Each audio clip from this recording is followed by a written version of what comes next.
Hello বন্ধুরা, কেমন আছেন? আজকে আমরা সাইকোলজির একটি প্রায়োগিক ডিপ্রেশন নিয়ে কথা বলবো। ডিপ্রেশন কেন হয়, ডিপ্রেশন কারণসমূহ, সব বিস্তারিত থাকছে এই ভিডিওটি। তাই আপনার এই ভিডিওটি দেখে অনেক উপকৃত হবেন। আমাদের মধ্যে অনেকে আছে যারা বাইরে থেকে স্বাভাবিক হলেও ভিতর থেকে খুবই মানসিকভাবে ক্লান্ত। ডিপ্রেশন মানসিক অসুস্থতা, মন মেজাজ, চিন্তা ইত্যাদির উপর বিরূপ প্রভাব ফেলে। আমাদের মস্তিষ্কের বিভিন্ন কেমিক্যাল যেমন সেরোটোনিন, ডোপামিন আমাদের আবেগ নিয়ন্ত্রণ করে থাকে। যখন এই কেমিক্যালগুলোর ভারসাম্য নষ্ট হয় তখনই হতাশার জন্ম নিতে থাকে। অনেক সময় শৈশবের কোনো মানসিক আঘাত বা অচেতন এই মানসিক অশান্তির জন্য দায়ী থাকে।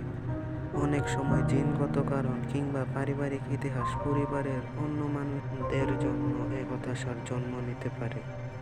এর বিভিন্ন লক্ষণ রয়েছে, কিন্তু এর মধ্যে কয়েকটি উল্লেখযোগ্য লক্ষণসমূহ হলো প্রতিদিন ক্লান্ত অনুভব, কিছুতে আগ্রহ না বসা, ঘুমের সমস্যা, আত্মসম্মানহীনতা, অতিরিক্ত দুঃখ বা রাগ। এটি যে কত বড় সমস্যা তা আপনারা হয়তো ভাবতেও পারবেন না। এটি নীরব ঘাতকের মতো কাজ করে থাকে। আপনি ভাবতেও পারবেন না যে ডিপ্রেশনের জন্য আপনি জীবন থেকে কত কিছু হারাতে বসেছেন। অন্ধকারে যেমন কিছু দেখা যায় না, ডিপ্রেশনের মধ্য থেকেও ভালো কিছু ভাবা যায় না, ভালো কিছু চিন্তা করা যায় না।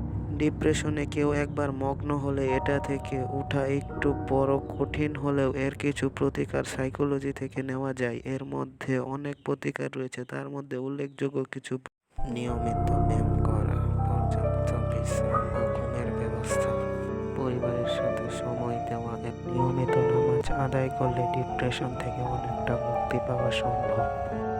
তো বন্ধুরা, আজ এই পর্যন্তই। আপনাদের মতামত অনুসারে পরের ভিডিও আপলোড করা হবে ইনশাল্লাহ। তাই বেশি বেশি করে কমেন্ট করুন।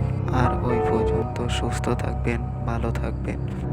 আর হ্যাঁ, সাইকোলজি সম্পর্কিত ইন্টারেস্টিং ভিডিও পেতে আমাদের চ্যানেলটি সাবস্ক্রাইব করে রাখবেন। আল্লাহ হাফেজ।